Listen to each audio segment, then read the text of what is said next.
Hey guys, jersey video. As promised yesterday, the jersey sitting here. Delivery tracking order thingy still says it was delivered on Tuesday at 4:06 or 4:07 p.m. Actually arrived Friday. It is, I mean delivered, not like in New Zealand. It says delivered in New Zealand, so delivered to my address. But it arrived Friday, better late than never. Not the fault of the company that sent it, just the courier. I don't know. It happens. So all's well that ends well with that. And I will have a quick word on the Waratahs plans for 2019 because I read some interesting news there. And also just a quick word on some of the other jerseys which are coming out for 2019. You know me, I'm always into my jerseys, so to see a bit of news there is always a little bit exciting. So I'll open this bad boy and I'll talk about some of the other teams which were close, because this jersey was chosen by you guys. It was voted for in the comments of my, I think, 5,000 sub video. So, yeah, let's get into it. Right. It's a red one. Comes with a note. Returns policy. It's all good. Now, I should say that this one, it's an out-of-season jersey, so despite the fact that I said I would get a new one, it's new, but it's not current, so I'm just a cheap so-and-so. I found one which was cheaper than the current one. So it is Wales, crinkly, but still all good. Man, it feels nice. It's quite a nice fabric. It's an Under Armour one. It's Wales, I think the 2016-17 jersey. So it's not the current Isuzu one. It's the one with Admiral on the front. I don't even know what Admiral is. They don't work. They don't operate here in New Zealand apparently. Someone can tell me. Yeah, it's my first Under Armour. It is a 2XL, which is slightly bigger than I normally wear. So if Under Armour jerseys are naturally big, I'm probably going to swim in this thing. But if they are a little bit smaller, like the Essex ones, it should fit kind of like a glove. I'll try it on a bit later. It feels really nice. It feels quite different from a lot of the other jerseys. As I said, I've never had an Under Armour one, so yeah, it's a pretty sweet little jersey. That I can't wait to try that on. It's even got like some kind of little pattern, like armor there. Very cool. Makes sense. Under Armour. So yep, Wales jersey as chosen by you guys. I'll try that on short. It actually looks pretty big. Maybe Under Armour are big. We'll see how it goes. Otherwise, I can just put on a bit of weight. Either way works. So yeah, I should say Japan was a pretty close bet for the buying as well. As I said, I'll let you guys do comments to see which jersey I should buy. Wales and Japan were absolutely neck and neck. I think exactly the same. I shopped around for both jerseys, and the Welsh one was just, in the end, easier to buy. I did find the Japanese one. Most stores did not have it in stock. They were all sold out. I had to look on Japanese language websites with the help of Google Translate, and I managed to find one which had it in stock in my size, but they didn't ship internationally, so I would have had to go through like a freight forwarding company, which is fine. It's not a problem. But it was just easier to get the Wales one. I figure going into the World Cup next year, I'll still get my hands on a Japanese jersey at some point. The Imbiber has got a channel all about the World Cup and Japanese rugby, so if I can't sort it out, I'm sure he'll help me out. Go check out his channel. I'll link it in the description as well. Everything Japanese rugby, he's kind of the expert on that. But yeah, I'll look at the Japanese stuff closer to next year, because it was literally the same on the votes. England and Scotland were a wee bit behind, those two, not too far. They were kind of the following group. Munster was the top club jersey by miles. No other, like all the top votes were for national teams, but Munster was easily the top kind of club team. So yeah, a lot of Munster fans out there. It's the one Irish jersey I don't have, so it's on the list. Georgia was also up there, which was surprising. A lot of people keen to support the Georgians. Towards the bottom, a lot of teams got just one vote or two votes, but the Barbars were there with a few.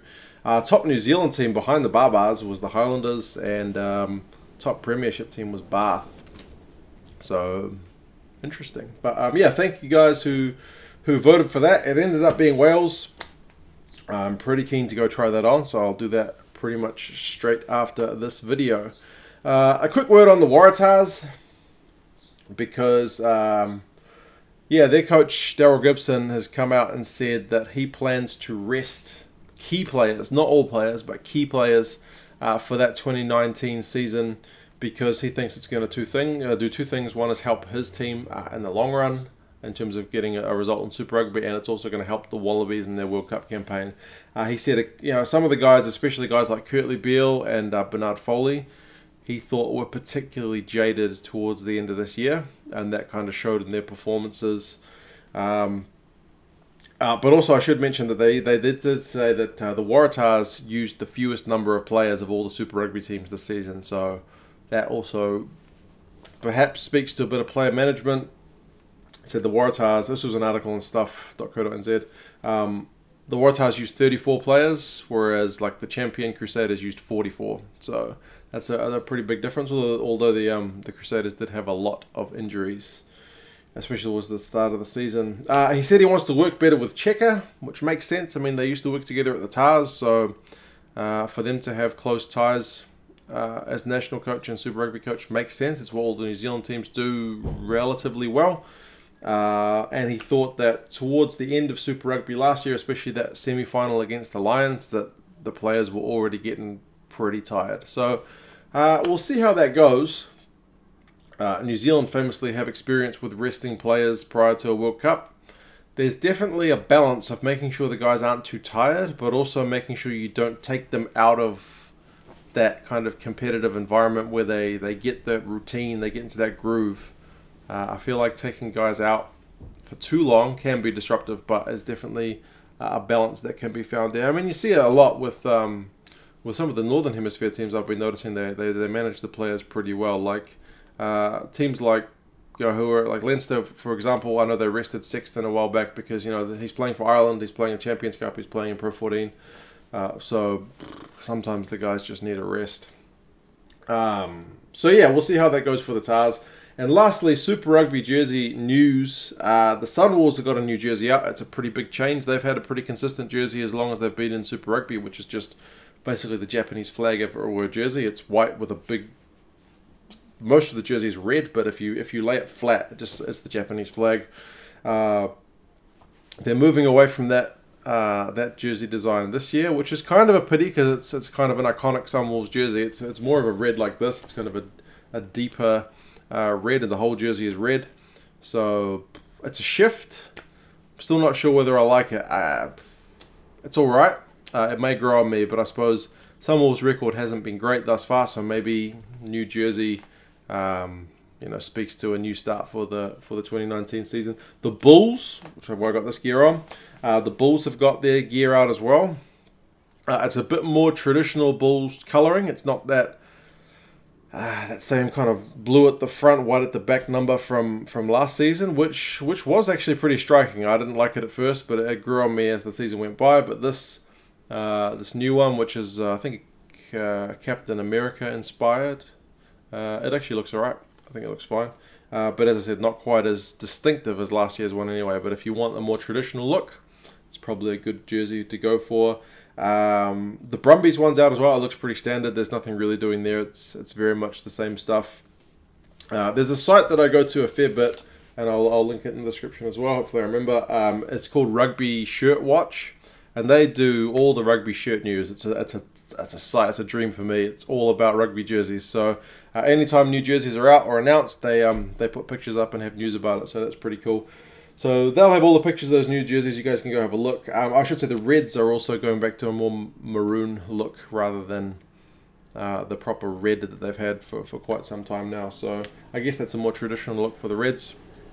We'll see how it sells. I think the New Zealand teams are all going to be the same. According to Rugby Shirt Watch, they reckon the Adidas jerseys will go on a 2-year cycle. So they should be the same as last year.